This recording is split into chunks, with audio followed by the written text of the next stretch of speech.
So I dust myself off. I'm okay. I've got a few bruises and grazes, but nothing too serious. But I stand up and now I'm scanning for this hyena because literally it's just a few seconds previously I'd passed it. I noticed that my bike is completely broken. The front wheel is totally buckled. It doesn't even turn in the frame. So I can't cycle away. So I'm standing there in the dust, in the dark, sweating. All of the steam is starting to rise up through my torch, and I'm sort of struggling to see whether or not this hyena is going to come and see me as something interesting.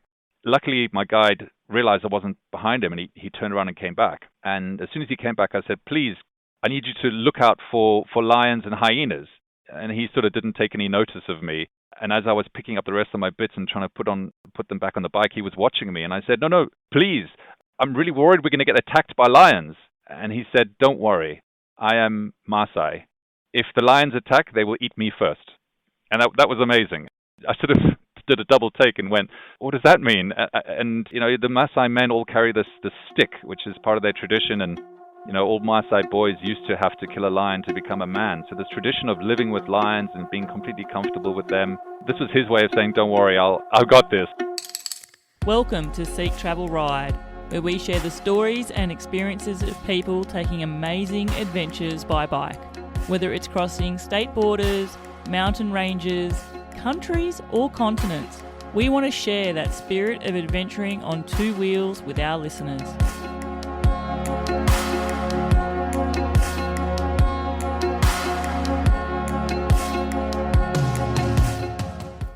Hello listeners, Bella Malloy here, host of Seek Travel Ride, and in this episode we're going to be transported on a ride which will cross two continents. Our guest for today is Paul Edkins, and in 2023 Paul decided it was time for his life to take on a big change. He packed up his bike in London and set off on a solo ride all the way to South Africa. It was a pretty big endeavour to take on, especially as a complete beginner. But over 9 months later, 22 countries travelled through, Paul had gone from being someone who had never taken a long-distance cycle tour before to being comfortable living a bike adventure lifestyle. Paul used this trip as a way to push himself out of his comfort zone, and he also wanted to reconnect with his South African heritage. Paul was born in South Africa, but had lived in the UK for the previous 25 years.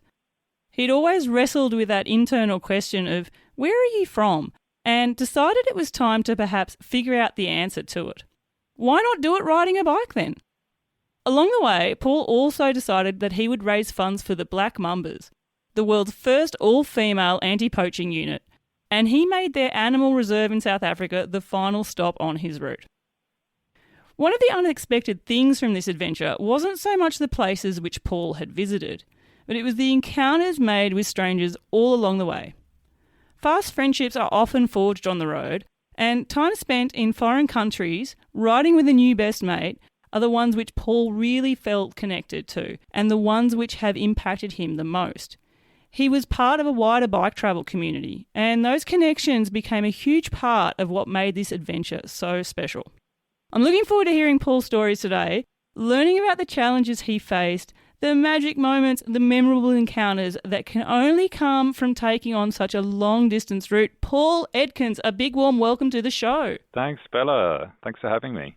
It's great to see you, Paul. In fact, I have seen you face-to-face before because you attended one of our Beyond the Bike live shows in London, and it's taken me this long to get you into my schedule, so I'm pretty excited for what's to come. I've got a long list of questions for you, but Paul, the first question I start my show with, and I ask it of all my guests, is, Paul Edkins, do you remember the very first bike you ever rode? I do. It's actually my very first memory. I had a BMX and... Oh, yes! Yeah. Fellow BMX first biker here. And my very first memory I have in my whole life is on my bike, hitting the front brakes on some gravel, flying over the handlebars and going face first into the dirt. Oh no, did you keep all your teeth? Luckily, yeah. Oh no, I wonder how, so that's like your very first memory as well. It's not like you don't remember a birthday and a cake or anything like that, but you just remember the bike crash. Yeah. Did you grow up, do you have brothers and sisters? Was riding bikes with family and friends something that you did a lot growing up? Yeah, I've got a younger sister. We occasionally went out as a family, but it wasn't a huge part of our lives. I think where I started to get into it was at university, commuting around.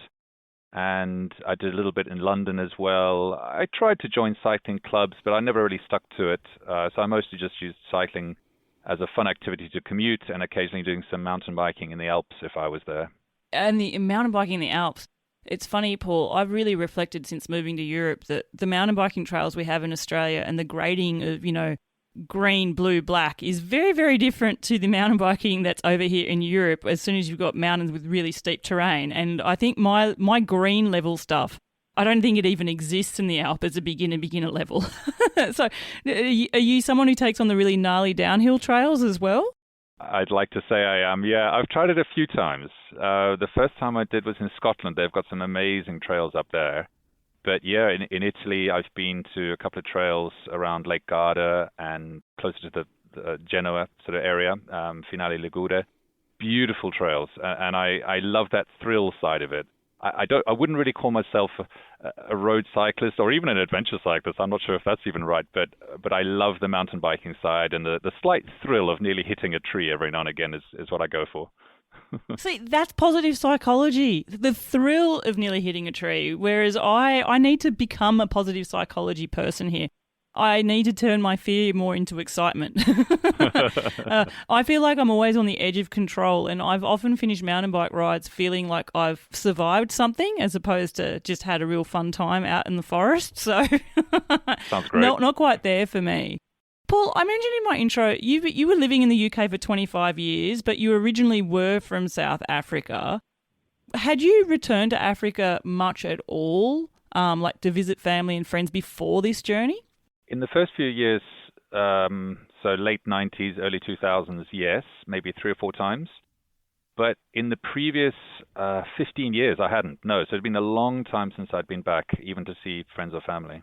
Wow. And so I sort of said, you'd wrestle with, if people asked you where you're from, was it sort of, well, most of my life has been living in the UK, but I am from South Africa, but what am I really? Is that the sort of question that you had in your mind? I felt I could still claim to be South African. I still supported South Africa sports teams. I still speak with a slight accent that people notice, so they mention it and I get to explain myself as a South African. It's kind of fun when you're in a global city to be from somewhere else. But I also noticed that when I met recently arrived South Africans, I wasn't quite like them. Something was different. And also I hadn't been part of the last, say, 25 years of South Africa's change. And much had changed, and I had been more of a Londoner or a global citizen since then. So in describing myself as South African to people, did that still make sense? Was that still coherent?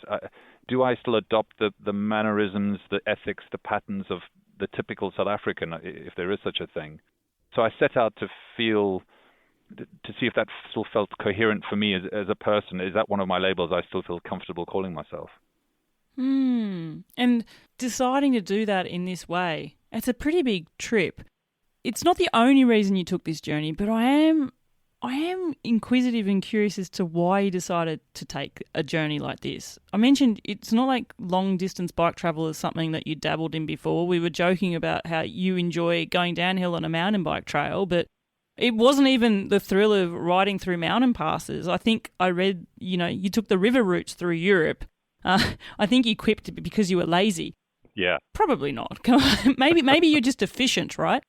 But why bike travel? Like, where did you even get the idea to do bike travel from? It's really interesting. It was like a coalescing of many ideas. As you were saying, a bit about South Africa, and I like traveling and exploring, and I hadn't seen a lot of Africa, so I thought that would be great. I had actually not been doing a lot of cycling prior to it, and I'd felt a bit out of it, so I thought, one of the things I want to do in my life is do more cycling. Great, how can I do that?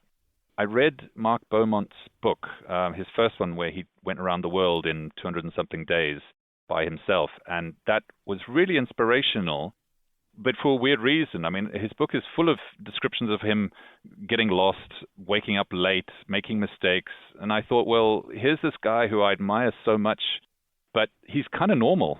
So if he can do it, I can do it. Yeah. Take a barrier away from it. Yeah. Yeah, exactly. I've always had an adventure in me, I think. I've always wanted to do something quite out of my comfort zone. So that idea was there, the seeing Africa idea, the reconnecting with my home. the wanting to be part of a different kind of tribe, a different group of people. And I guess I'd always connected with people who have these interesting stories of interesting places they'd been. I was working in a kids camp once, and I met a guy who cycled from China to London. And he was just a really nice guy, full of interesting stories and ways of being and thoughts. And I thought, well, if he can do it, maybe this is something for me. A bunch of other things. I wanted to lose weight. I thought this would be a good way to do it. And push and pull factors. I'd gone through a bit of a breakup just previous to that. I think I'd got a bit tired of London. So there were various things that just sort of coalesced. And I thought maybe a big adventure cycle seems good. Where would I go? Oh, actually, maybe back to South Africa would be a good idea. And then as soon as I started plotting things on Google Maps, the momentum caught with me, and I just ran with it, and it felt like this was the answer to all of these questions. It's a massive route. Like, it's a massive journey. Was there ever a part of you that, like, were you always keen on, I'm going to leave from my place in London to get there? Like, was there ever, in the planning and plotting phase of this, like, did you ever think of maybe just starting from Egypt, for example? Not even once. I do find this quite interesting, because when I was traveling and I met others like this, and they said, oh, I started from A and then went to B, and then I took a plane from there and then a bus from there. I guess that never even entered my brain once. I just had this idea of a homecoming, a return. It was like a story that I wanted to complete in a way, whether that be a stupid reason or whether it felt quite deep, I don't know. But from my home in London to my home in Johannesburg, that felt quite important for me, I think. It was very personal, this. I didn't want to achieve anything, or I didn't feel like there were sections that were going to be very beautiful that I wanted to focus on connecting. It was just a kind of a home-to-home story that I wanted to have in my mind. And that kept me going the whole way through, this idea that I was going to cross the border into South Africa, and all these memories were going to come back of my childhood. That was really a thought I always had. Yeah, that's interesting. Like, sometimes that, I was talking about positive psychology before, and I know, for example, many years ago I was training for an ultra cycling race, and one of the things there was learning about positive psychology and learning how to harness that for your training, for mental training, because so much of what you do in that type of an event is actually a huge mental load. It's a huge physical load too, but it's the mental thing that will get you through. And I remember one of the things there was about visualization strategies, and I remember visualizing, say, the finish line and what that would be like and how it would be there. And in a way, you're doing that on a much, much longer journey. My ultra took 3 days, or just under 3 days. Yours took how many months? But it's the same sort of thing, like visualizing that sort of carrot at the end of the stick of, oh, I want to feel what it's like to return home. I want to feel the memories coming back to me. I want to feel like I'm back in South Africa. I can really see that as a motivator. Because one of my natural questions, Paul, when I know people have taken on long journeys, is something many people say is, when you think of the journey as a big whole, it's almost too big, it becomes insurmountable, and you can feel a bit defeatist about being able to achieve it. And so a lot of people break things down into sections. Did you break things down to sections, or did you just always think about the end there? I think I must have broken things down into sections. I definitely felt... Well, I don't know really, actually. That's a really good question. I only ever planned 2 or 3 days in advance maximum, and often just waking up and planning in Africa was the way to go, because you never knew how things were going to turn out. So my long-term horizons, it probably was a combination of thinking about the final step, thinking about arriving at the nature park for the Black Mambas and being able to see them. That was definitely part of it. But medium-term, I guess, other than organizing flights, because I had to skip over Sudan and get over the Med and stuff like that. So other than having a date in mind for a flight, I guess I didn't really plan in blocks. It was more 2 or 3 days maximum in advance. I think I was always thinking about routes rather than blocks. But the thing that would motivate me all the way through was that imagination of, I've got this group I'm raising money for that I want to see. I've got this country that I want to return to. So in my quiet moments where I needed a chance to re-energize, definitely those final end state moments would come to me. That would give me the motivation, and then I'd really just think, okay, what's the next hour look like, and then we'll not worry about anything after that. If you've been listening to the show for a while, you will already know I'm a big fan of Zirali. They are an independent Aussie brand all about getting people outdoors. I have been wearing their gear on my rides and just in general. And recently I have been loving their trekking sandals. And the thing that I really love about them is that they are grippy, not slippy, which means if I want to explore around camp or maybe even go on a bit of a hike on some rocky terrain or steep uphill or downhill, I can do it with these sandals and not worry that I don't have the right footwear for it. Now, if you want to check out Zirali and support the podcast at the same time, click the Zirali link in the show notes. Now, back to the episode. The other part there is, and you saying only planning a few days at a time, which I think's really important if you're taking on a big journey like this, because there's so much that can happen that's out of your control, and planning too detailed can potentially be setting yourself up to not hit those targets, and that could be a downward spiral in a different direction.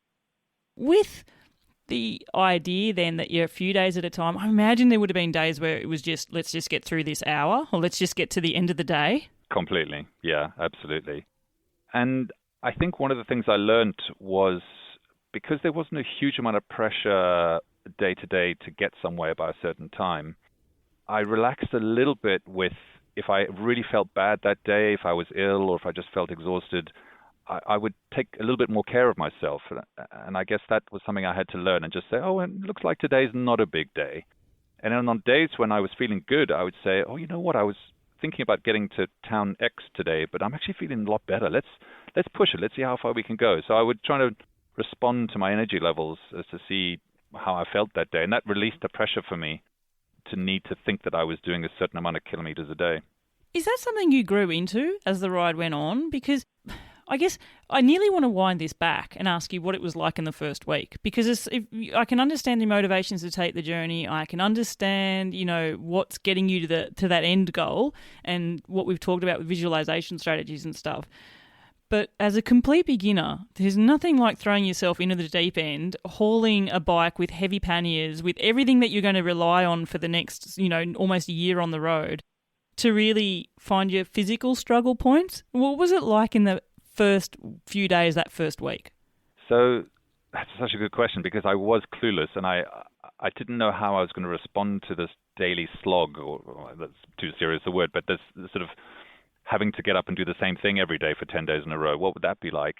How many kilometers should I do in a day to make sense, to not do too much to push myself, to not do too little to never get there?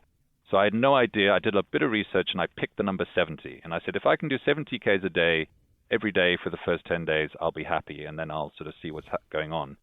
I think what I underestimated was how many mechanicals I'd have in those first 10 days.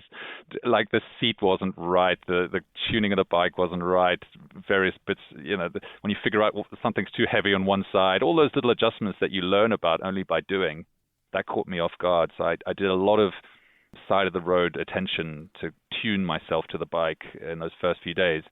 And I did a lot of planning. The first 10 were basically completely planned out exactly where I wanted to be. And that was okay, because I'm in Belgium, Netherlands, Germany, and I could plan very well. I knew which warm showers places I was going to stay at. And the distance-wise, you can make it so that about 70 Ks will get you somewhere like a nice town like Ghent or Aarhus or something like that. Aachen, in Germany.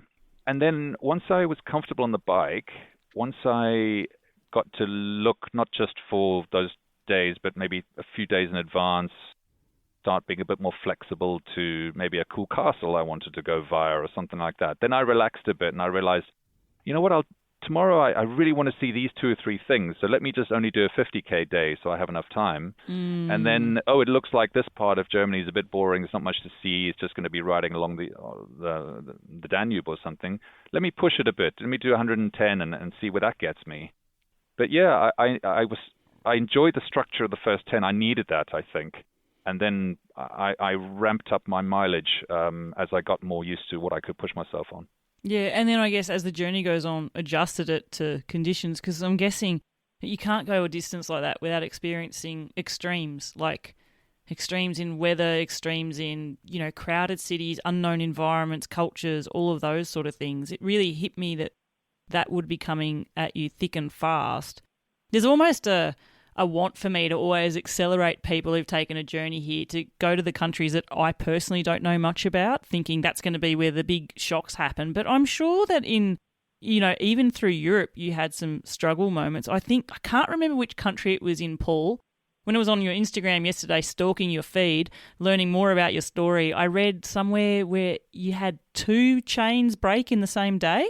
Yeah, that was Serbia. Yeah. Because that would be maddening for me. Were you at a point in your trip there where, oh yeah, I'll get through that? Or was it maddening for you at the time as well? I felt a bit embarrassed, actually, because I'd met up with an English guy called Johnny, and he was doing quite a fast cycle through. He was a really fit guy, and he had a target date he needed to get to Istanbul by. So he'd also done the UK to Serbia at that point. And he was motoring through, but we had a great time chatting with each other. We hadn't cycled with anybody else at that point. So that was quite nice. And on the day we needed to make some real miles, I snapped my chain being in the wrong gear trying to get uphill when I missed a turn. So I was sitting there thinking, oh, this guy really needs to go and I'm holding him back. But we worked it out. We put the new chain on, did a few twists to the crank, and then bam, the next one snapped. So that was really not great. I burnt through all my quick links that day. And then a few days later, Johnny said to me, look, it's been great riding with you, but I'm sorry, I got to meet my friend in Istanbul, so I'm going to say goodbye to you. And I relaxed a bit after that.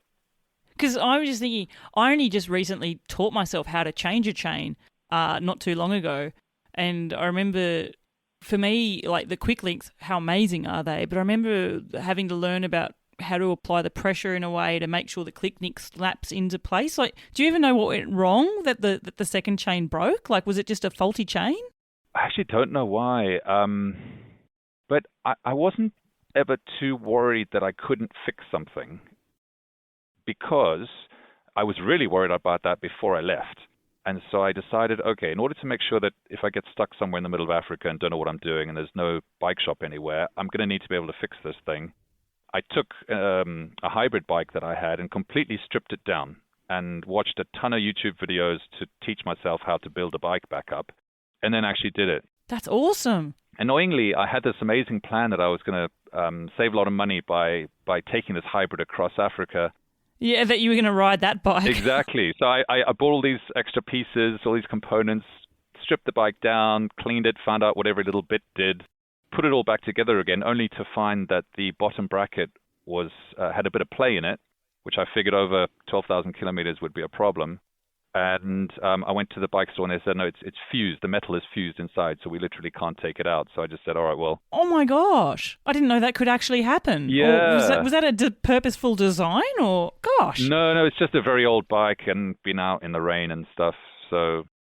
Better to find out in London than in the middle of. Oh, exactly. Malawi or something. Exactly. You know? And so I gave myself that comfort that I had taken the bike all the way down and back up again, and in the end just bought a brand new bike to do the whole journey. It was a Trek, that classic Trek adventure bike, the entry-level thing. So I thought, that would be all right for me. I'm trying to think, is it Trek 920 or 520 or something 520. Like that? There you go. I know I've interviewed a few people now who've done a journey on a Trek 520. They go well. And I was also thinking, I think I saw photos of when you were in Africa. I think you even had like spare tyres on the back of the bike. Yeah, that was an interesting one. I saw a lot of other cycle adventurers taking tyres on the back of their bike, and I thought, do I need to do that? Am I not well prepared enough for something?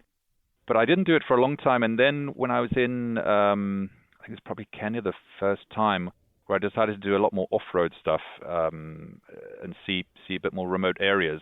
I realized my tires, which were, I think, 28 at the time, with minimal tread, were just not going to cut it. So I needed something a bit fatter and stronger. I switched to tubeless as well, on the advice of a bike shop guy in Nairobi, and loved it. And then thought, well, if I change my mind, I need to have my old set with me. So I did start carrying them around. But after the tubeless went really well, I ditched my other ones and just thought, they're fantastic. I don't need them. And that caused me a couple of problems later when I ran out of the fluid for the tubeless. It was always going to happen, wasn't it? It was always going to happen. When you get rid of the backup plan, the world goes, hold my beer, Paul. Here you go. Yeah. Mechanicals aside, what was it like to sort of feel like you were really moving on your journey? And what I mean by that is there's an element where you can realise in the moment that you have started travelling quite a long distance, and the landscapes are changing, the people are changing, the language is changing, the culture is changing. And what was it like to realise that during the time as well? I loved it. I mean, Europe has such history in tiny pockets of mountainous regions that, exactly as you say, you can cross over a mountain pass into a completely different culture and language and history and religion just by a few miles. So I guess it wasn't so apparent in Western Europe where, France, Belgium, Germany, Austria, they all kind of are similar in terms of standards of living and the experience of a cyclist going on cycle paths. But once I got into Eastern Europe, Serbia, Kosovo, that sort of area, especially with some of the recent troubled history they've had, I really felt the difference. It probably comes to a point in this little town called Mitrovica, which is in what is called Kosovo, but it's a controversial place because the north part of the town is completely Serbian. Serbian flags, people speaking Serbian, Cyrillic alphabet everywhere, people fairly patriotic about their support. And then there's a roadblock and a river crossing with a bunch of police and old vans and things. And immediately you get the other side, you feel you're in Albania. It's a totally different vibe, minarets everywhere, calls to prayer, different dress, different language, different money. It reminded me a lot of my time in Northern Ireland, where there's that still quite sharp boundary between different cultures. And to be a traveler where, 2 weeks previously I'd been in Hungary, and that's got its own story. And a week before that in Austria, that's got a different story. Every week there was a different story, a different history to learn, different language, different road signals, different ways people wait for a bus, different ways people drive, even down to the dogs. I'm sure many people you've interviewed have talked about being chased by dogs. And oh gosh, yeah. As soon as I entered Serbia, suddenly the dogs were different. I didn't know why. Were they good different, or just different breeds, or different type of aggression, or what are we talking about here? Yeah. Serbia was my most difficult challenge in terms of being chased by dogs and finding them fairly aggressive. But I couldn't figure out why. I didn't notice what had happened to the dogs in Serbia that hadn't happened in the neighboring countries. So yeah, definitely the history of it all, the sense that back in the old days, these would have been fields of war and conquest, and huge empires had come through. And like being in Turkey and seeing all the ancient Greek sculptures and ruins there was very fascinating for me. And I loved dipping into the history. I often felt I was an adventurer on a bike rather than a cyclist. I just wanted to see everything, and bike was the way I got there. It's funny, I feel like I've transitioned to becoming that. I very much got into bike travel as someone who, for years and years and years, rode a road bike for fitness, for sport, for fun, for chasing speed, and how fast can I get up this local climb. And, I live in a place in France surrounded by Tour de France cols, primarily because of that type of background. But really, as soon as I started bike travel, and definitely since I started hosting and producing this show, I've really found that I've transitioned away from that. Like, I don't like looking at metrics and data. My rides aren't now about how fast or how long was I on the bike. And it really is about what can I see today, where am I going? And that idea that you became an adventurer on a bike as opposed to someone that was cycling, that's definitely a notion I've heard from many, many guests as well. It's an interesting concept. You crossed over into Africa, you landed in Egypt. As you said, you had to take a flight. Unfortunately, war-torn borders and, gosh, all over the world, that nothing's changing, sadly. I feel like it's almost getting, history repeating constantly. You landed in Egypt. Did that feel like a very distinct welcome to Africa cultural change at that point? Listeners, I've been wearing Ombra's Refugio sunglasses on my rides lately, and I absolutely love them. Ombras are an awesome brand. They have created sunglasses that don't have sidearms. Instead, they have this awesome rope system, which means that when you don't want the sunglasses on, you just take them off and they hang around your neck. You don't need to worry about losing them. What I love about the Refugio model is that when I'm going down a descent, they've got great coverage around my eyes, which means I'm not getting wind coming in from the side and making my eyes all stream up either. And you know what? They actually look pretty stylish. They're a bit of a conversation starter off the bike. I've given them to friends to try out, and everyone's always loved them as well. Anyway, if you want to try out a pair for yourself and actually support the brands that support the podcast, be sure to click the Ombras link in the show notes. Now back to the episode. Very much so. I had a huge change. I mean, I'd been in Turkey the whole of the previous month, going around the west and southern coasts.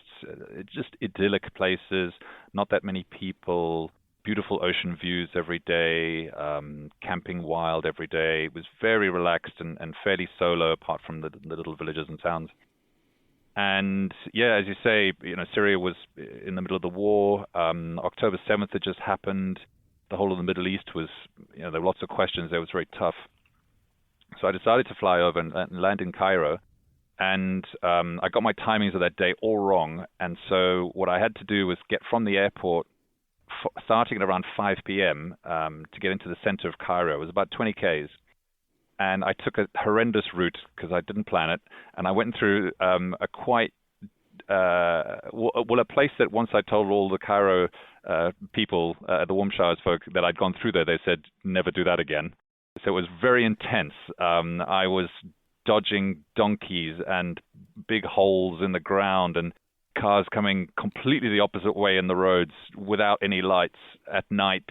It was just a massive change. And unfortunately, I'm sure you've heard from others, in Egypt, the police don't let you cycle around without support. It's impossible almost. Yeah. There's a few countries in the world where that really pops up. It's all apparently for safety. Yeah. But I think really they're worried something's going to happen to a Westerner. That's what they say. And perception. Yeah. I mean, I guess I have to believe them.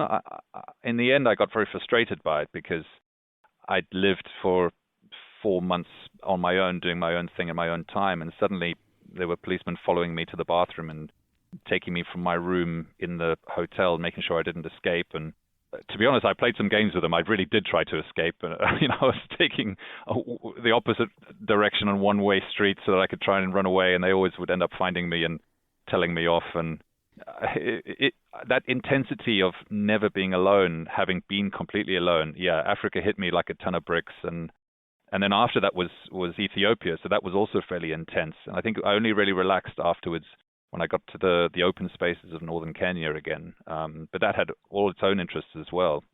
Ethiopia being intense, it's interesting. I'm yet to come across a bike traveller who's had an experience in Ethiopia that hasn't been super challenging, I guess that's the way, and culturally challenging as well. And I remember reading Al Humphrey's book. That was the first sort of bit where I learnt about, money, you, and constantly. Yeah. And I remember interviewing, I think Tristan Ridley spoke about it as well and his experiences. Were your experiences very much similar as well? I think mine were fairly relaxed compared to most people. I mean, I landed in Addis Ababa. I also had to fly over Sudan because Sudan had gone into war as well. So that was a bit sad. I really wanted to go through Sudan and see all those pyramids in north and big open Sahara, but I couldn't. But landing in Addis Ababa was actually quite peaceful for me. The traffic was very well behaved, I found. I enjoyed the food. Everybody was very friendly. That contrasted with the most recent experiences I'd had in Egypt with the police and being a fairly touristy set of places like Luxor that I'd been just not feeling very adventurous in, more like a tourist. So suddenly I had this very nice welcome, and I didn't go to the north. I guess I could have done a loop around if I wanted to. There's fantastic places in the north of Ethiopia, but that's also the parts which have more of a war-torn past, where you've got very strong borders between the regions because they speak different languages and have different religions, and there's a history of attacking each other. So I didn't get a lot of the the stone throwing that I've heard about in other cycle arenas that you get in the north of Ethiopia. I did get the you and the money and the constant attention. And so to combat that, I didn't camp at all really in Ethiopia. I stayed in those little sort of mini motels at the side of the road. And that enabled me to just take a breather at the end of the day and not be the center of attention, being touched or have my gear gone through. I got to shield myself a little bit from that. And the further south I went, I found the people, especially the kids, way more friendly and interesting and more about just wonder of seeing this strange cyclist coming past. I got the sense that aid agencies come through maybe once a month or something like that to some of these smaller villages.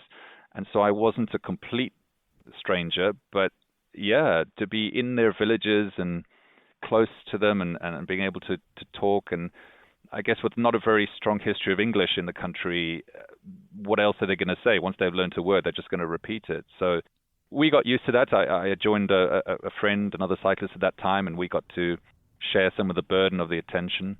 I generally want to be more positive about Ethiopia because I know it often gets a bad rap amongst cyclists. I looked back on my Instagram stories and I realized all my most interesting and weird stories came from Ethiopia. So I've got to appreciate that although it can be challenging, it can also be incredibly illuminating and fascinating, and you get great stories out of it. Well, I've got to go there as a podcast host. Tell me a weird and fascinating story from Ethiopia. Tell me about an experience that you had there that that you look back on now and go, well, that's crazy. Did that happen? Yeah, it's one that is becoming far more well-known now. So I'm sure some of your listeners would have heard of it. In the Omo Valley, there's several tribes that you can go and visit. These are tribes that have not really changed much, I guess, in the last 1,000 years. Very basic hut lifestyle, all their old traditions. And one of the tribes, I'm forgetting the name of the tribe, starts with an H, but one of the tribes still practices a ceremony for young boys to become men, where they have to jump up onto a row of cows and run across the back of these 10 cows a few times naked. So it's quite an extreme experience to be part of. Now, part of that was quite fun to see, and that was what we all wanted to see. But in support of this young man, the female relatives of his village and all the other villages will offer themselves to be whipped by the men in all the other villages. So these huge long reeds that the men take and whip these young women, even down to the age, I'd say, of, 10, 11, 12. There were some really young girls being whipped, which was very challenging to see, very difficult to really watch. Confronting, yeah. Completely. So as a Westerner, you're watching this. You've been invited to drink a honey drink with bees and bits of dirt floating in it. So you're already way out of your comfort zone. You're in the middle of nowhere, and you're watching a young woman get whipped, picking up the whip and asking to be whipped again. The idea being, the more you get whipped, the more love you have for this young boy who's about to become a man. It's a sort of show of cohesion. But for us as Westerners, very difficult to watch and very difficult to hear. I mean, the crack of that whip, and then to see, if you don't mind me getting graphic just for a moment, the scars forming, blood coming out, flies going in. It's incredibly difficult to watch. And I guess nothing you can do. You just sort of observe and think about how traditions affect cultures.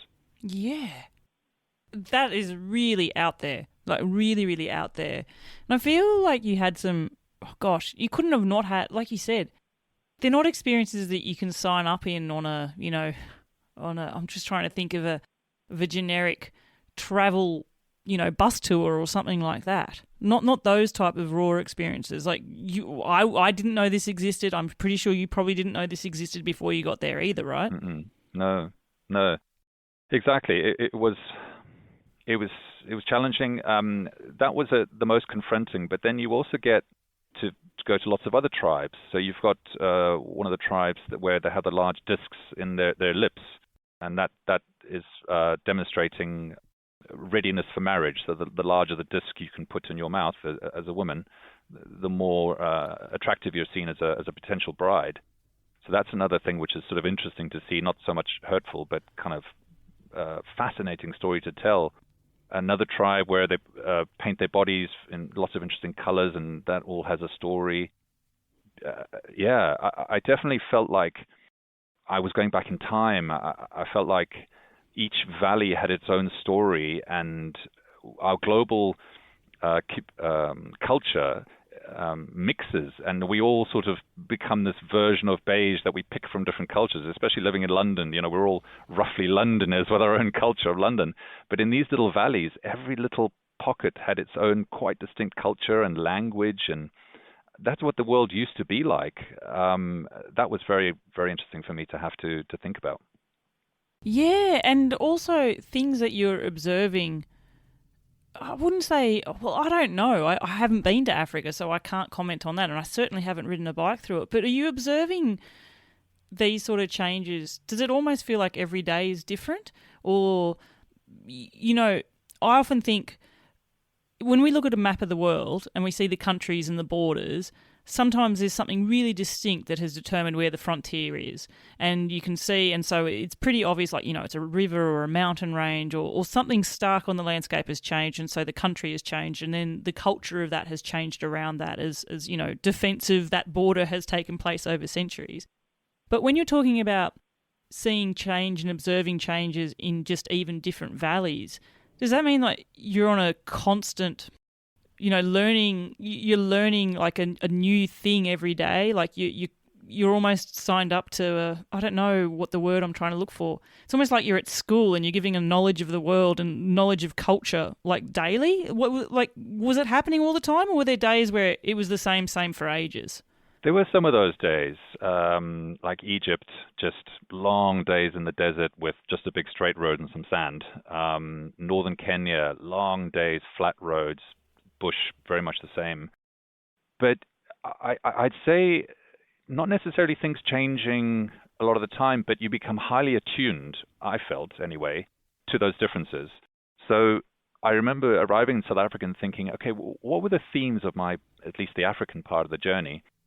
And it was very easy for me to list a few things that I'd seen in almost every country, despite every, let's say, 2 or 3 days being a fairly big change between language or people's dress or something like that. So I was thinking at any one time, I was thinking about this change between what's staying the same and what's different.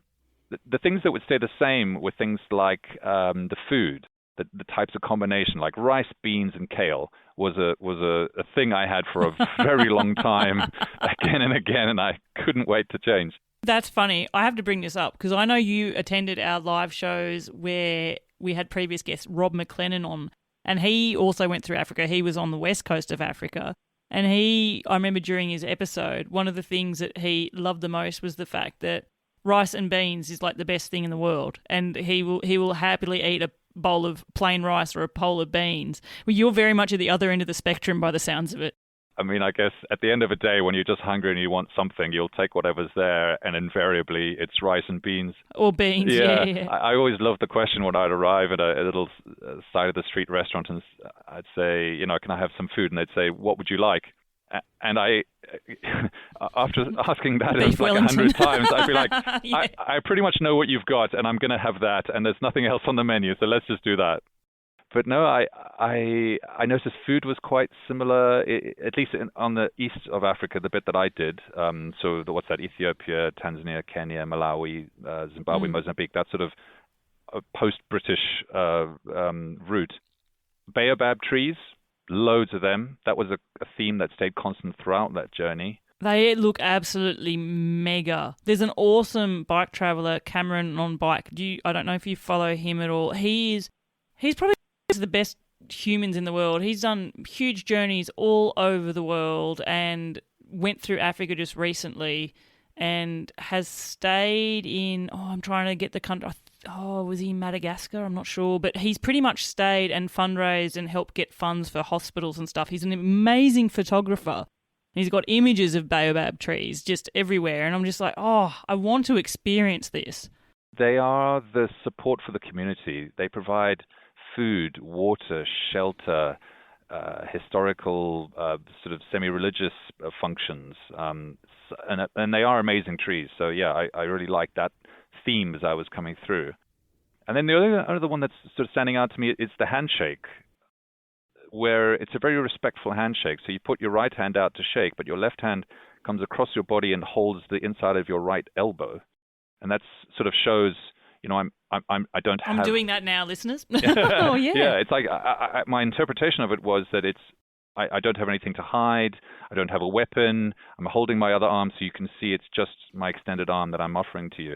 And that was great. There were also some words I remember that sort of have a Bantu root origin to them, which would have happened in all the old movements of people where they would have carried some words through.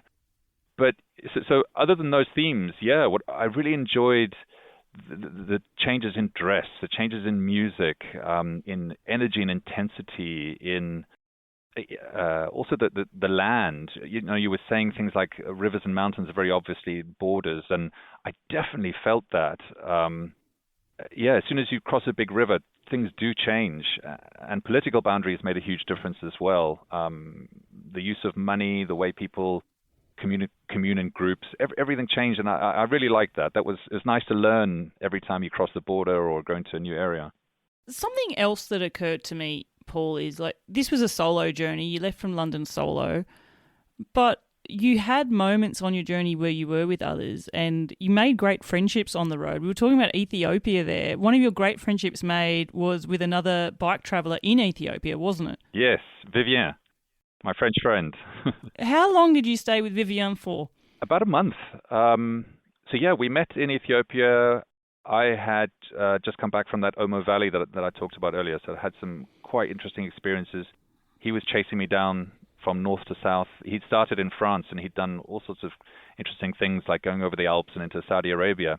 And we connected via this WhatsApp group where all East African cyclists at any one time are in this WhatsApp group, because you want to know about political border crossings, where it's feasible. You want to know about regions that are safe. And I found this one of the great connecting tools and ways to feel part of this global cycle tribe. Really loved it. So we both figured out we were in the same area based on a few chats. And he was a bit faster than me, so he caught me up going south in Ethiopia, and we just found we clicked. And there weren't too many things to see in southern Ethiopia, northern Kenya, in terms of like large cities or different directions that you'd take. So it's just one big road that we could take all the way down to Nairobi together. And I loved it. We stopped off once to climb a mountain. We took side journeys into the bush. He really wanted to see a giraffe, and so I kept my eyes peeled. As a South African, very proud of spotting wildlife in game parks, I was on the hunt for giraffes, and it was amazing. We saw one just rounding a corner one day, and there was a giraffe in the middle of the bush right next to the road. And so to watch him go through a moment of sheer life-changing joy, like this is the one thing he wanted to see. And we helped each other in the tough times in Ethiopia when we had a lot of attention. And he had long hair, so he was always being touched and prodded, and it was nice to share our ups and downs. We also had a great daily flow. We roughly cycled the same speed. We roughly ate at the same kinds of places. Started and end of the day roughly similar. So I really loved it, and we're still friends now. And I've got a plan to go and visit him in France. Well, I knew about your friendship, the fast friendship made, and I reached out to Vivien and said, "Do you have a question that I could pose to Paul?" And to the legend that he is, his credit, this was very last minute, and I have not heard this question yet, but he did send me one through. So I'm going to play it now. I'm going to hear it for the first time as well, and we're going to see what question he's posed for you and how you're going to answer it. So I'm going to play it through the microphone here for you, Paul. Amazing. Hello, guys. Hello, Sikh Travelers community. So yes, I've got a question for you, Paul. Did you change your GPS app after our entrance in Nairobi? Because I don't know if you remember that was like a big mess on this track. And I remember us in this tunnel trying to help each other, but that was like a huge mess. So yeah, let me know if you change this GPS app after our entrance in Nairobi. Cheers, guys. Bye. Here we go. Amazing. Yeah. I feel embarrassed about this because I was doing navigation duties as we were arriving in Nairobi. That's a stressful job, can I just say? Yeah. And whenever you're a team of two, the person who's the navigator, I feel it's a stress. Especially actually if you're it's most stressful if you're in like enclosed spaces where the GPS can't get clear signal and you're bouncing off and you're going, in London, for example, there would be streets there where you go, oh my gosh, I don't know, am I turning left here? Is it 3 streets down? Anyway, go on. Yeah, exactly. Take me to Nairobi. I really should apologize to him about this again because I took him down a crazy place. So I don't know about you, Bella, but for me, I felt safe pretty much everywhere, even in really remote places of Africa, which is where most people say, aren't you scared? I didn't feel scared. But the suburbs of big cities, I did. Because you've got lots of giant buses and trucks and everyone's moving fast and you've got big motorways and it's not a cycle-friendly area. Even in a car, it wouldn't be friendly. Like, I'd feel scared even in a cab, like in a taxi. Exactly, yeah. You're sort of merging on here and there and it's fast and dangerous and no one cares about you. And you're just plodding along slowly on this bike with lots of bags. So we're coming to the north part of Nairobi through all the suburbs, and I mean the taxis are just chaos. They've got those really big Kenyan vehicles in Nairobi. I'm blanking on the name at the moment. It's like Mazimba or something like that. Anyway, I'll come back to it. They're very colourful and very loud, so it's quite an intense experience. You're sort of looking left and right and everywhere and hoping you're not going to get hit. And I don't remember which GPS I was using at the time. It was probably Komoot. You got commuted. Yeah. Yep. I bet you got commuted a few times. Yeah. And it said, the way to the hostel that we were staying at is down this route. And it required us to cross a very fast-moving double lane and go through a tunnel, which I didn't know was a tunnel before we got there. So I took Vivian very boldly. I said, trust me, this is the way. I can see if we go this way, it's only one corner and we're done. What I didn't realize is the corner was on one of those sort of raised motorway things that is above all of the rest of the streets. And there's no space for cycling. And the cars are going like 100 k's an hour or more. And before we got there, we sort of descended into this tunnel where there were no lights, no hard shoulder, nothing to protect you, and just us. And suddenly the speed of the cars increased, and we couldn't see the end of the tunnel. And Vivian said, "Oh my God, what have you done, Paul? How have you taken me here?" And I was boldly saying, "Don't worry, it's fine, it's fine." And then as soon as I saw the tunnel, I thought, "Okay, now we've made a huge mistake here." So we actually had to turn around and go back up to the on-ramp to this thing and go a completely much longer and safer journey. But I remember Vivian is such a chilled out guy and he's such a nice guy. And this is the one time I really pushed that boundary because he was like, what is this guy doing? He's going to kill me if we go down here. Oh my gosh, where was this route sending you?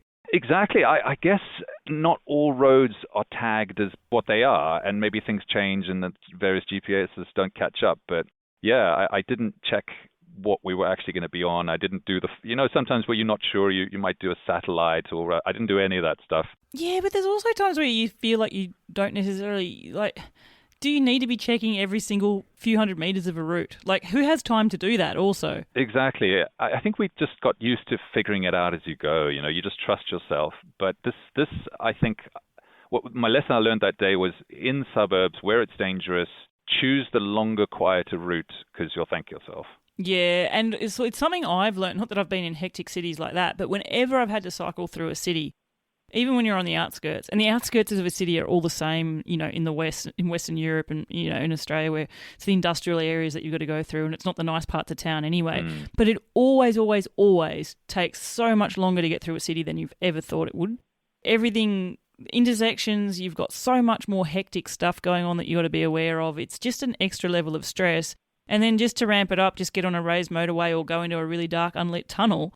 Oh my gosh. Because tunnels, even lit tunnels on a bike, are nuts to experience as well. They're not fun. Mm-mm. Exactly as you say. And I remember telling my family, don't worry about me being in the bush of Africa. That's the safe bit. I'm not worried about animals. I'm not worried about villages. It's these manic city outskirts that I got worried about. Because, and maybe this is my naivety because I've not been there before, but is there a point when you are in the countryside in Africa where you don't really need a GPS so much because there's not really any other options in the road that you're on? Or am I totally naive and there's lots of roads you could take? No, that's true. Depending on whether you want to stay on tarmac or not. if you want to stay on tarmac, yeah, there are bits of Africa where you just don't have a choice. So you can switch the GPS off and just go for it, because for the next 200 kilometers, you don't have a turning. Is Vivian as well the person who gave you your mantra of just keep going? He is, yeah. That still stays with me. He's quite a bit fitter than I am. He's a hill runner, and so what that meant was he would often get to the top of the hill before me, and I would just say, now, how do you just keep grinding, going, I don't know, 3 kilometers an hour up a steep slope in the boiling hot heat? What keeps you going? And he said he just found that this mantra of just keep moving was good enough. And the interpretation of it being, even if you slightly move in one direction, the fact that you're moving has its own snowball effect of keeping you more energized, more able to keep going. So you don't have to think, unless I get to the top, I'm failing, because that creates a negative cycle, and then you just think, I might as well not bother. I'll just stop here and wait till I got more energy. But if you have the feeling of, if I just do 1 or 2 extra pulls on the pedals, that has its own momentum of, I could just do a couple more. And I found that even though it's so simple, just keep moving, made me, whenever I got really tired or stuck or in pain or something like that, just a little bit of movement was all I needed to keep me going and keep my spirits up.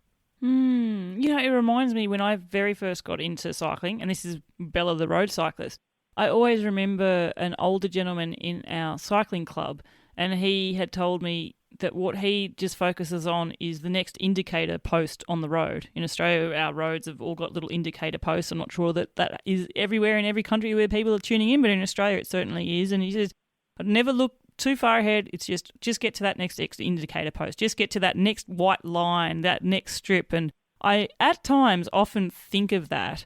Where I am, if I'm going up a steep mountain, and they are pretty steep, often it is just keep turning these pedals over. There's often like the Hail Mary prayer shift where you're thinking, please, do I have one gear? Do I have an extra gear? And you know that you don't, but you do it anyway. Did you find yourself doing that as well, Paul? Totally, giving yourself those little goals. Oh, that tree looks nice. If I just get to the tree, it'll be all right. Exactly. Yeah, exactly. I also found music sometimes helped. But do you have like a set of tracks that you play with the right kind of cadence? Oh, I do. Yeah. I definitely have a tune. And it's funny because most of them are high intensity beats as well, which I don't necessarily need in the environments that I'm going at.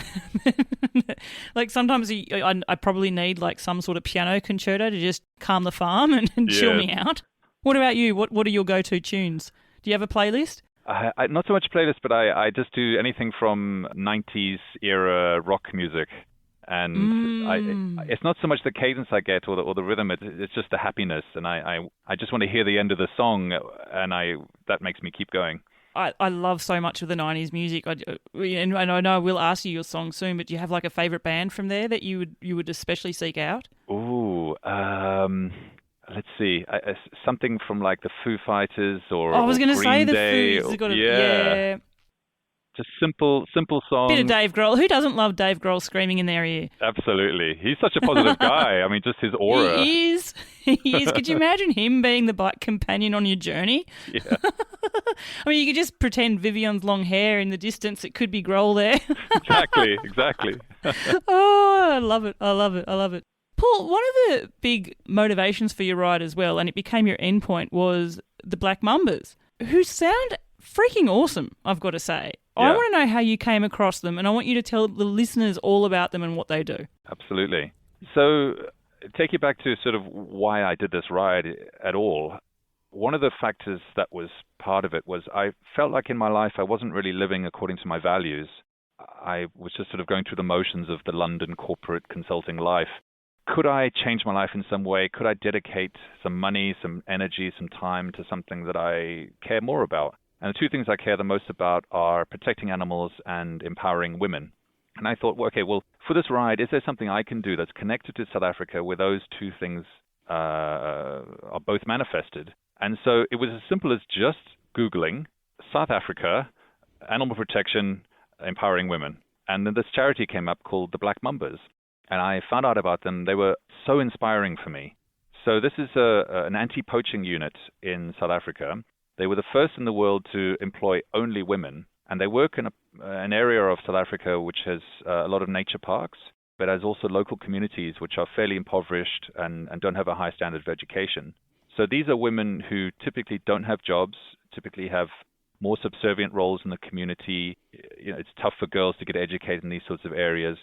And here these women are, dressed in combat gear, going out every day, performing a task that is so vital to the success of the country of South Africa, which prides itself on being able to protect its natural assets.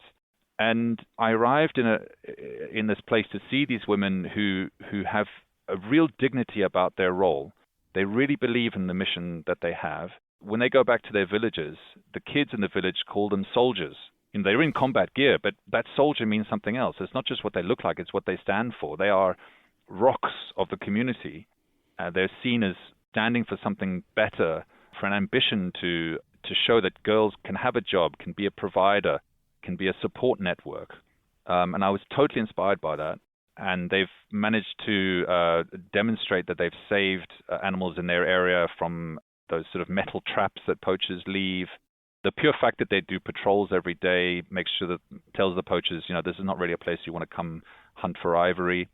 So I really got inspired. I got in contact with them, asked if I could raise a bit of money, and then loads of people who are my friends and family and contacts and work colleagues gave money. We got to give them a little something to help them get another Jeep or get some more gear to help them do patrols.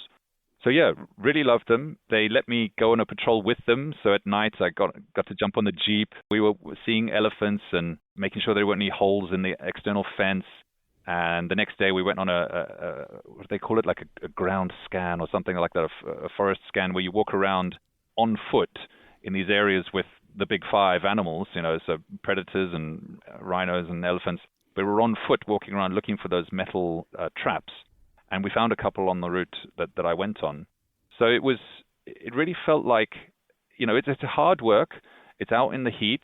It's not pretty, but here is something that's giving young girls a hope in those villages to see themselves as community leaders standing up for what they value most in that area. So yeah, big fan. Yeah, and what a thing to be able to actually not just fundraise for it and, hand over, the proverbial check or whatever, but to actually go out and experience what they do and what their work actually looks like, even to the degree of, ground scans and actually seeing the metal traps and getting rid of those. Like, that's a big deal too, because I guess it sort of shows that these things locally are having an impact as well. I remember it's something I've always thought about. It's something Al Humphreys talks about a lot is, you can be defeatist about the state of the world because we need lots to change at a big global level to have a massive impact. But often then when you look at local things that are happening, they do actually have an impact, and that's the biggest way we can make a change. And so just the way you speak about, it's not just what they're doing from a poaching point of view, but also how they're seen and how people perceive them to be and their status in the community at that local level as well. It's pretty empowering too. Completely. I remember a story of one of the women who'd been there a while. She told me very proudly that she was divorced and that she doesn't need a man. Power to you, sister. Yeah, absolutely. Domestic abuse is quite high in South Africa generally, and I think I didn't pry into her story, but it felt like she'd been a survivor. And the idea that she now could see herself as not needing a man, that she had this great job, that she was doing something important. I could see the dignity flowing through her, and I just thought I'm so glad that people have offered to give some money to this organization because it's really changing lives. And yeah, things are incremental. It's slow. South Africa is still developing. There are a lot of challenges with this, but I think it takes a while to change culture. And even though, a place like London, we're on the kind of leading edge of a lot of changes in the world in terms of technology and language and things like that. And some of these places that are more rural are quite a long way from that. But they need to change too, and to give them a chance and a helping hand and to be inspired by it. It was wonderful to be connected with that. And I hope I stay connected with them in future because actually I should say I discovered that they are now not the only all-female ranger group in the world. They've started coming up all over the place, Kenya, Tanzania, loads of places, even out in Asia as well. So this is bred a kind of theme that women in the community can be this protector of the community. It really changes the conversation around poaching, because normally poaching is very much about men with guns hunting at night for animals to kill.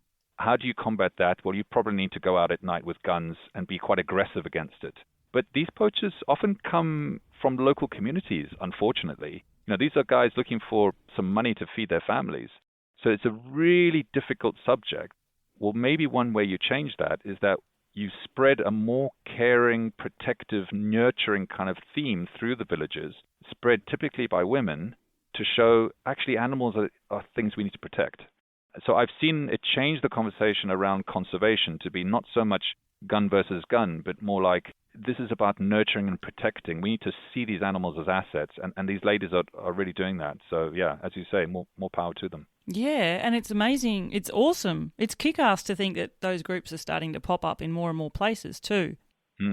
I feel like only good things can come from that.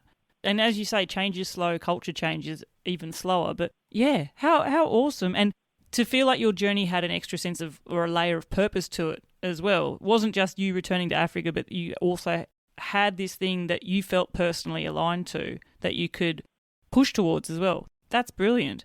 How can I talk about Africa and not talk about wildlife though? Yes. You must have had some incredible wildlife experiences. You're talking about Vivian there, seeing his first giraffe in the wild. What about you? What's a wild wildlife experience that you had there? Probably my most scary and interesting one was a crash I had in Kenya.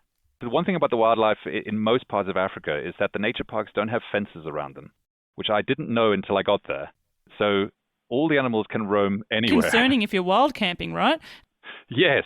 And I have followed a few other cyclists in Africa, and they've been far braver than me at camping wild in the middle of nowhere. I've recorded some extreme stories of this. Listeners, if you want to hear that, check out the episodes with Steph Devry and Miriam Belkahel. Oh my gosh, lions outside your tent. And also Saoirse Potty and her elephant experiences too. Absolutely. I follow Steph and Saoirse. I mean, they had amazing experiences. So I was very jealous and also sort of afraid at the same time for them. But they're such kick-ass women. They absolutely took it in their stride. No, for me it was a hyena was the animal that got the closest and most interesting. So the scene was I was near a nature park in the south of Kenya called Amboseli, which is very famous for being under Kilimanjaro. And I needed to go to the other side of the park, but you're not allowed to cycle through the park, so I was going to go around. And I had to take a guide with me because I was told that the roads were not very good. And so there was a guide on a motorbike who was leading me through. But I completely misjudged the distance. So it got quite late and it started to get dark. And this guide was saying to me, look, we've got a long way to go. We need to speed up. And I was thinking, all right, well, just go for it. So you could turn the torch on. It got really dark and I just followed him really closely. So we're speeding along in the dark. And on the left-hand side of the path, I see this hyena about 10 meters away. So that zooms past. I'm thinking, oh my God, I'm really in the bush here. I hope I don't crash. Literally, as soon as I had that thought, I went head over heels. I smacked into a big rock that I didn't see in the middle of the path. And now I'm all alone because my guide has shot off ahead, didn't notice I was behind him. So I dust myself off. I'm okay. I've got a few bruises and grazes, but nothing too serious. But I stand up and now I'm scanning for this hyena because literally it's just a few seconds previously I'd passed it. I noticed that my bike is completely broken. The front wheel is totally buckled. It doesn't even turn in the frame. So I can't cycle away. So I'm standing there in the dust, in the dark, sweating. All of the steam is starting to rise up through my torch. And I'm sort of struggling to see whether or not this hyena is going to come and see me as something interesting. Luckily, my guide realized I wasn't behind him and he turned around and came back. And as soon as he came back, I said, please, I need you to look out for lions and hyenas. And he sort of didn't take any notice of me.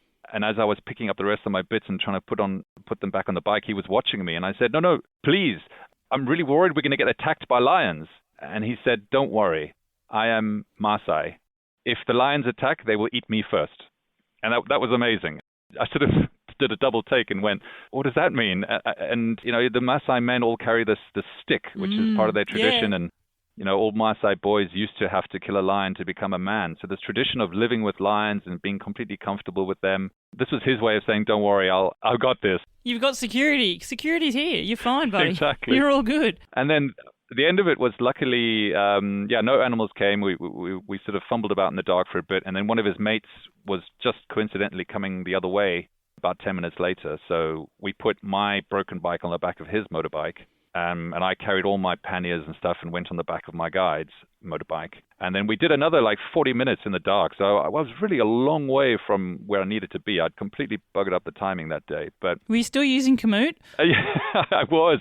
But it was an area that there were no proper roads. It was just sort of pathways between the villages. Yeah. So I wanted to be a bit more remote. And I realized, okay, if you're going to take a risk, don't do it in the afternoon. Start in the morning, because if it goes wrong, you can still, figure it out. But yeah, big learning that day.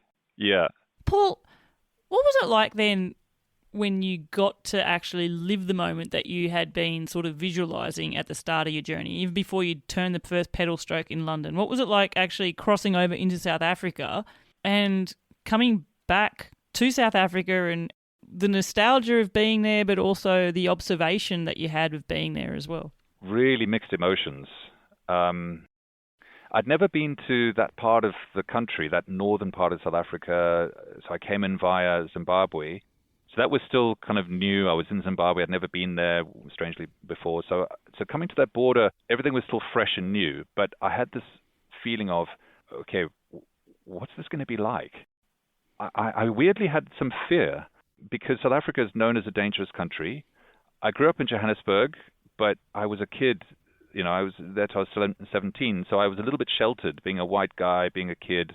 I didn't really suffer any danger, but you hear the stories, and so you build up this fear in your mind. Weirdly, I didn't have any fear of any country on my whole journey apart from my own.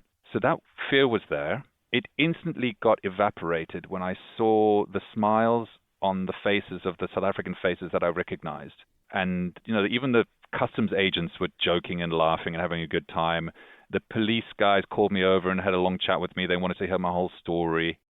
So the relaxed, happy vibe with the people really got me kind of realizing that I'm back somewhere that I feel good. I wasn't sure if I could call it home again at that stage, but it definitely felt comfortable. Then as I left the border post, you see the sign that says, "Don't stop here, high crime area." So then you go through the other wave and you think, oh. Is that like an official sign? It's an official sign, yeah. Whoa, that's crazy to me. So now you're like, wow, what do I do? 5 minutes later, I got 2 punctures, so I did have to stop. Of course. So now I'm like, oh, am I in danger on the side of the road here? I hadn't felt that once in my whole journey, and suddenly I felt scared. But then that night I was staying at a warm showers house in the north of the country, and I just absolutely loved it. The stories we got to share, the feeling that yes, this was actually home, the accents, the slang, it all came back to me. So yeah, complete topsy-turvy set of emotions on returning. Wow. How long were you in South Africa for in the end? So I finished my journey at the Black Mambas, which is near the big nature park called the Kruger Park on the northeast part of the country. That was my kind of end point. But because I'd missed my old country a lot, I decided to stay there a whole extra month.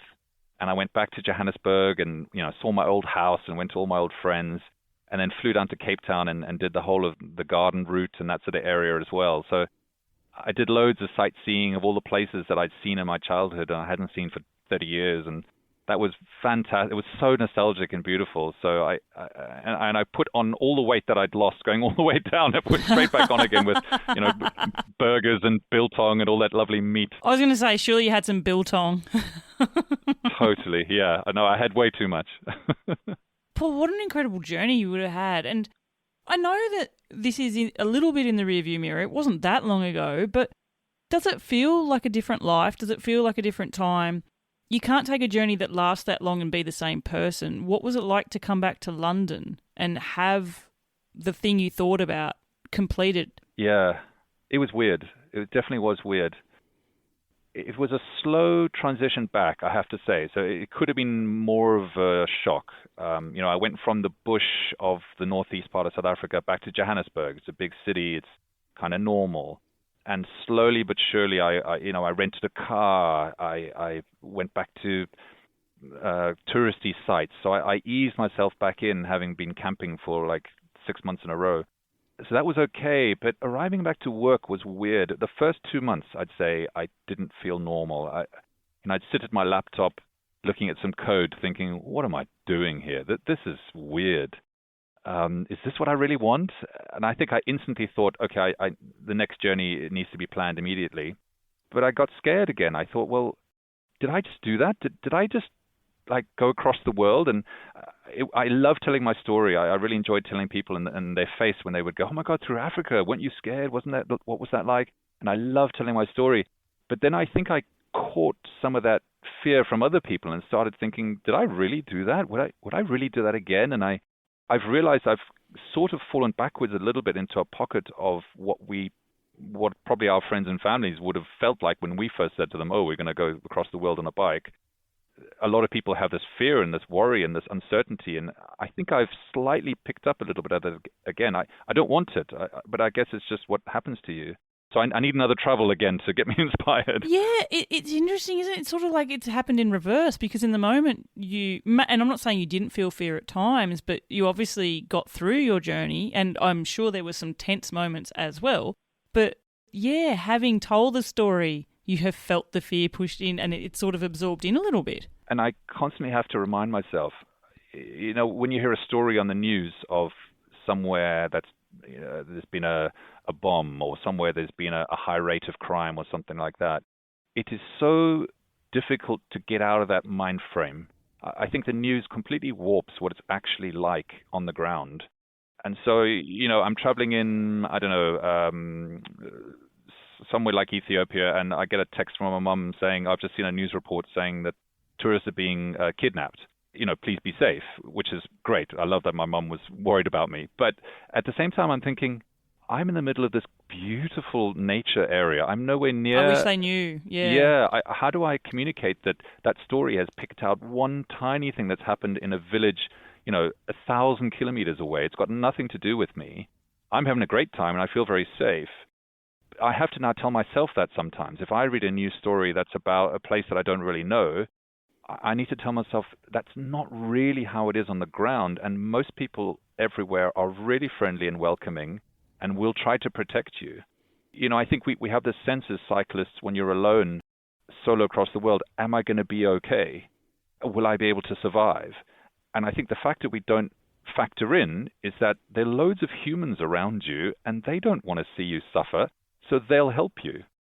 And okay, you might be without help for a day if you're really remote, but it's normally not going to be more than a few hours before you've got someone else, that someone's going to have a phone or a way to help you, or there's going to be a doctor somewhere.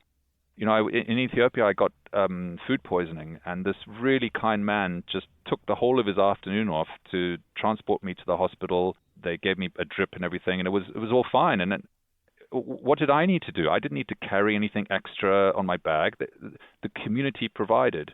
So I started to really believe more in the idea that I'll be okay because humans are around me and someone will help me.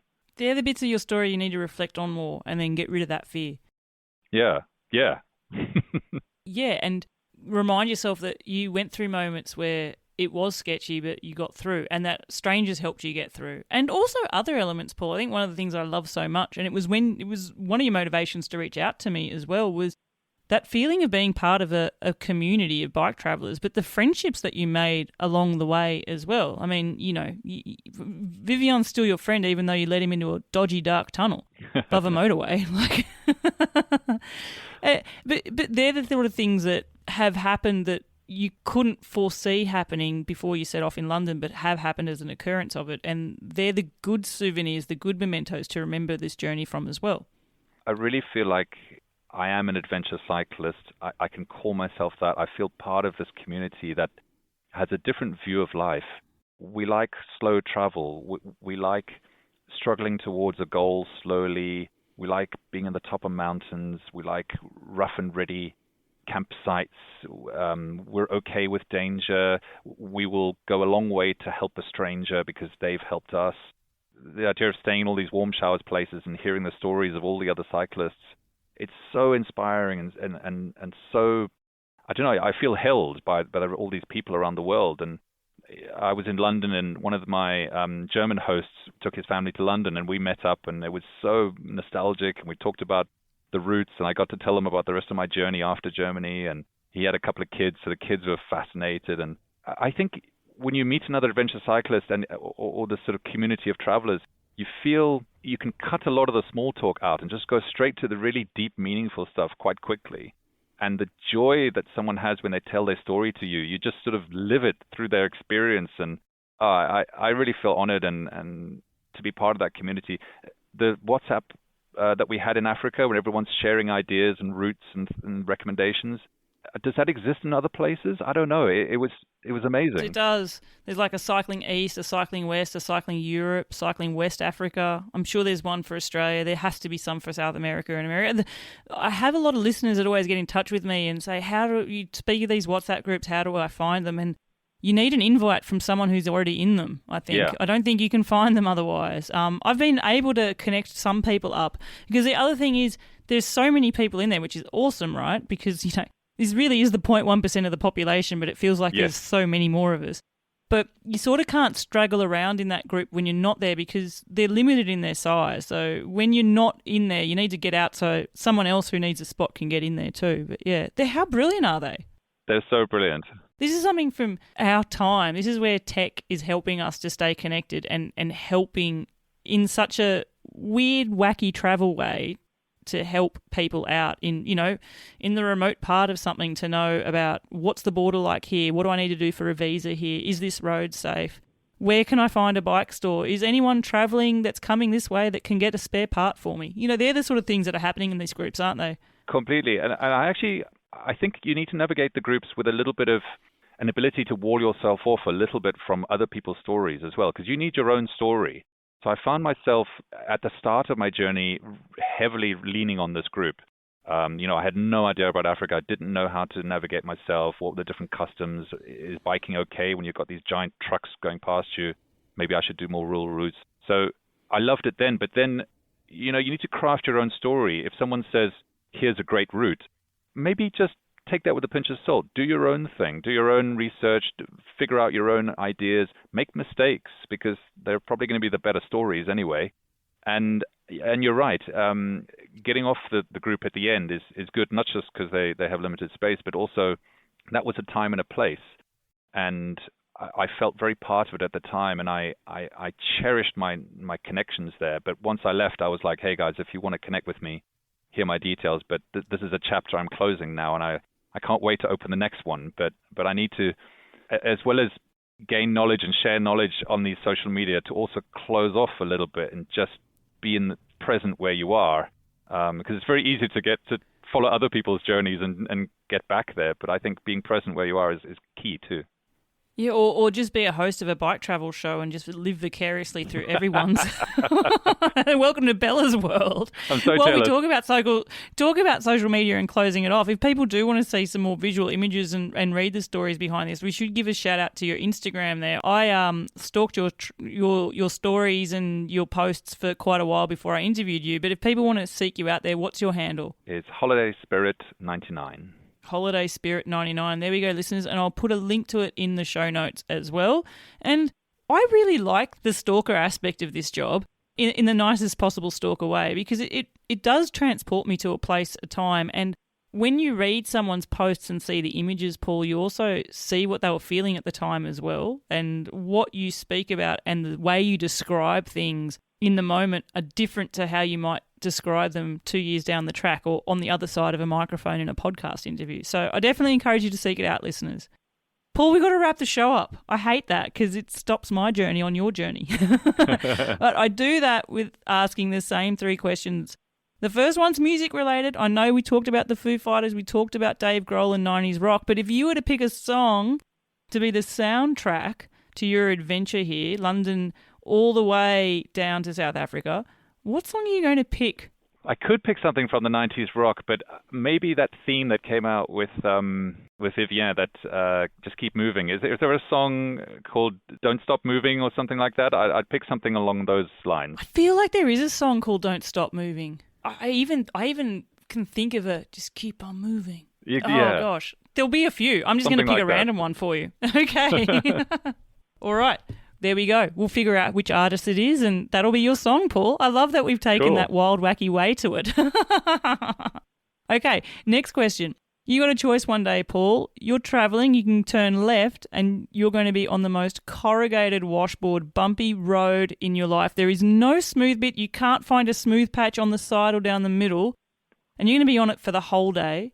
Or you can turn right, and you're going to be facing the most monumental mother of a headwind. Which one are you going to pick?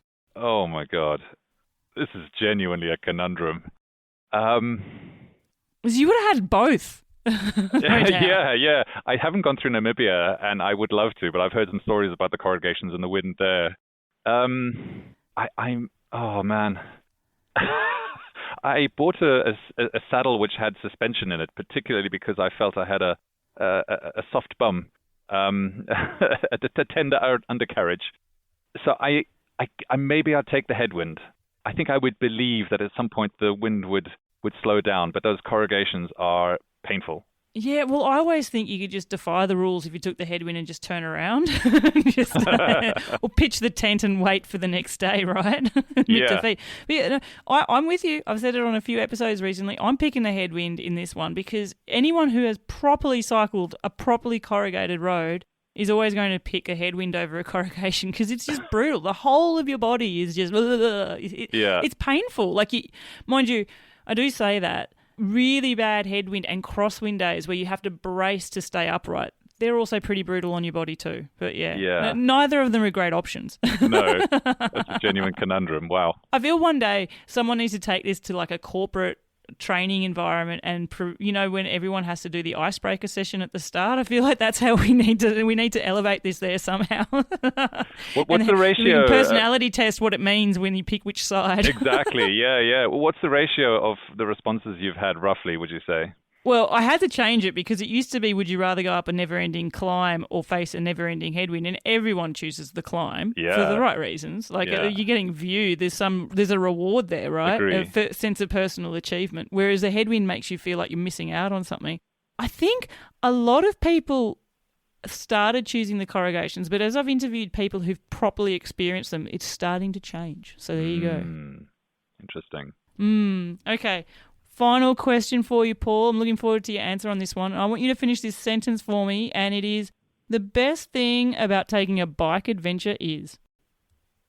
Learning to trust yourself that whatever challenges you face, it's going to be okay. That's a big lesson that you've learnt from this journey, isn't it? Yeah.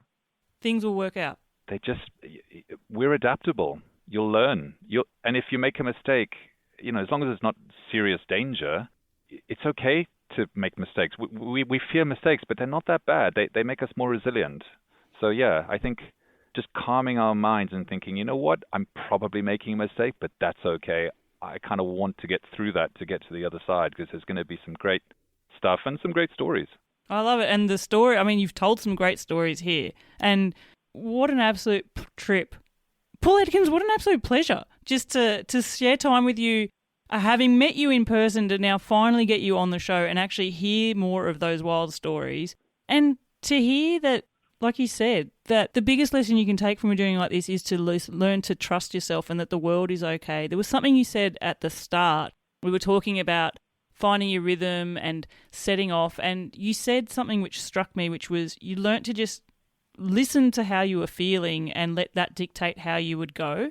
And that became the rhythm of what each day would look like. And I feel like that's also something that some of us may be lucky enough to do so when we set off on a journey, but it's a big lesson and a big thing when you can just say, you know what, I don't quite feel it today, I'm going to stay put. Or, you know what, I don't like this place and I'm okay, I'm going to go further. Or, oh, that's a bit... Or even then when you get curious enough to take the adventurous route.